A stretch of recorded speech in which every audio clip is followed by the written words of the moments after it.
चतुर्थी विभक्ति का ही प्रयोग देखेंगे। अष्टाध्यायी के दूसरे अध्याय के तीसरे पाद का 14वां सूत्र है, क्रियार्थोपपदस्य च कर्मणि स्थानिनः।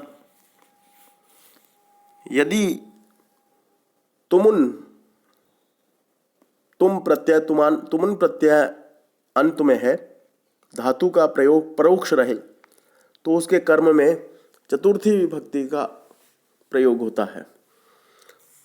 जैसे सेवकः फलेभ्यो याति, सेवकः फलानि आनेतुम याति, दोनों प्रयोग हो सकते हैं। नौकर फल लाने को जाता है, इस वाक्य में आनेतुम का प्रयोग परोक्ष है, अतः फल में चतुर्थी विभक्ति हुई। सेवका फलेभ्यो याति, फल के लिए जा रहा है। सेवका फलानि आनेतुम याति, फल लाने के लिए जा रहा है, अर्थ एक ही है। वनाय गाम मुमोच, वन के लिए गांव में छोड़ दी, गाय को छोड़ दिया। वनम गंतुम गाम मुमोच, वन में जाने के लिए गाय को छोड़ दिया। गणपतये नमस्कृत्य, गणपति के लिए नमस्कार करके। और गणपतिम प्रीणयितुम नमस्कृत्य, गणपति को प्रसन्न करने के लिए नमस्कार करके। अर्थ तो एक ही है, लेकिन एक में भाव अंतर्निहित है और एक में स्पष्ट रूप से शब्द का प्रयोग है।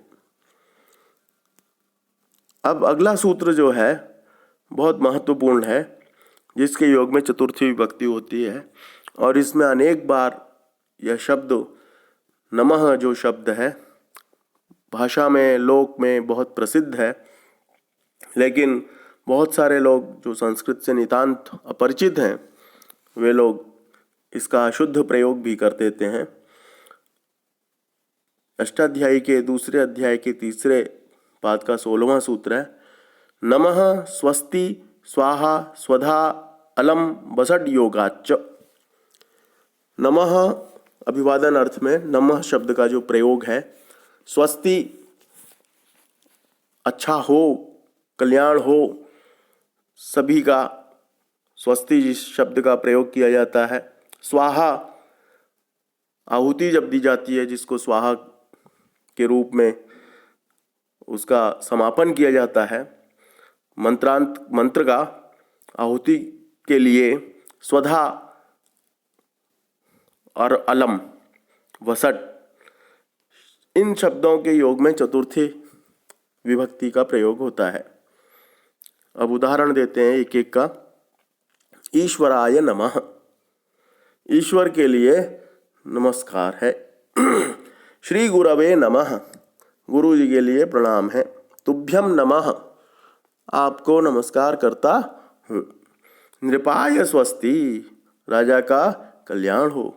अग्नये स्वाहा, स्वाहा के योग में अग्नि शब्द का के लिए आहुति दी गई है, तो चतुर्थी विभक्ति का प्रयोग है अग्नये स्वाहा।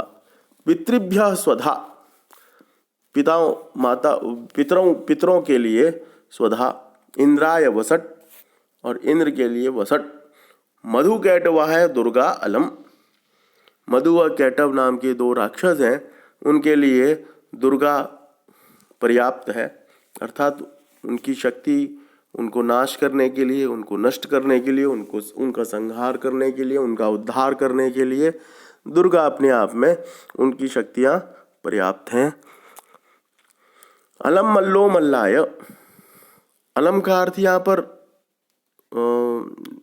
प्रतिषेध अर्थ में नहीं है, निषेध अर्थ में नहीं है, बल्कि पर्याप्त अर्थ में है और अधिक अर्थ में है, बल्कि ये इनके लिए पर्याप्त है। ये मल्ल, ये कुश्ती करने वाला पहलवान, इस पहलवान के लिए पर्याप्त है। तो अलम मल्लो मल्ला है, यह पर्याप्त अर्थ में है। अलम पर्याप्त अर्थ के वाचक शब्द प्रभु, समर्थ, शक्त आदि पदों का भी ग्रहण होता है, अतः इनके योग में भी चतुर्थी विभक्ति होती है। दैत्येभ्यो विष्णु प्रभु, अब यहाँ प्रभु का प्रयोग है, अलम शब्द का नहीं है। दैत्यों के लिए विष्णु समर्थ हैं, प्रभु हैं। समर्थः शक्तः वा प्रभु बुभूषु भुवनत्रयस्य विधिरपि न येभ्यः प्रभवति। अर्थात तीनों लोगों को संभालने वाले जो ईश्वर प्रभु हैं, भरण पोषण करने के लिए वो अकेले ही पर्याप्त हैं। विधिरपि न येभ्यः प्रभवति, ये भी उदाहरण है। अगला है अब उपपद विभक्ते है कारक विभक्तिर बलीयसी। यहाँ एक नियम और बता रहे हैं जो बड़ा आवश्यक है और बड़ा महत्वपूर्ण है। उपपद विभक्ते है कारक विभक्तिर बलीयसी। उपपद विभक्ति से कारक विभक्ति अधिक बलवान होती है, अर्थात पद संबंधी विभक्ति से क्रिया संबंधी विभक्ति बलवती होती है। इस नियम के अनुसार नमस्करोति इत्यादि क्रिया पदों के योग में चतुर्थी विभक्ति न होकर द्वितीय विभक्ति होती है। लक्ष्मीं नमस्करोति और ब्रह्मणे नमस्कुर्मः। परंतु नमस्कार अर्थ वाली प्रणिपात, प्रणम इत्यादि धातुओं के साथ नमस्कार किए जाने वाले को द्वितीया व चतुर्थी दोनों में ही रखते हैं।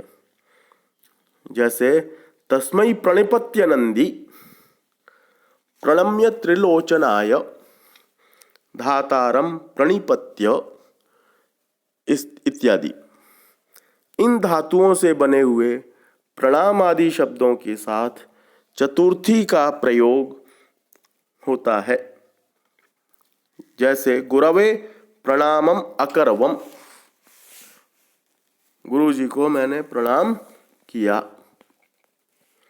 चतुर्थी के अर्थ में कृते तथा अर्थम अव्ययों का प्रयोग होता है। यथा भोजनस्य कृते, भोजन के लिए, और अर्थम के साथ भी समास होता है।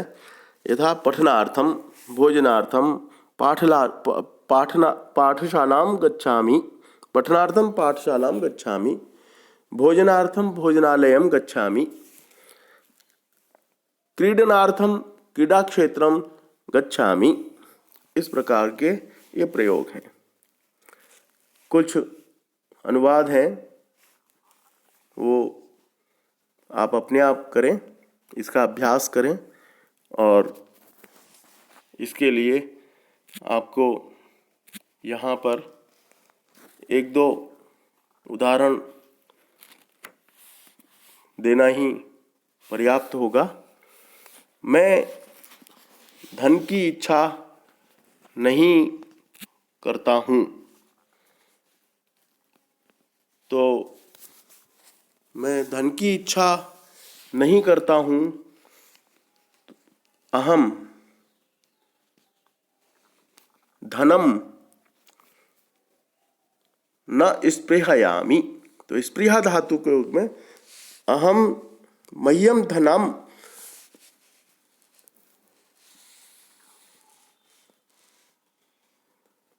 मैं धन की इच्छा नहीं करता हूँ।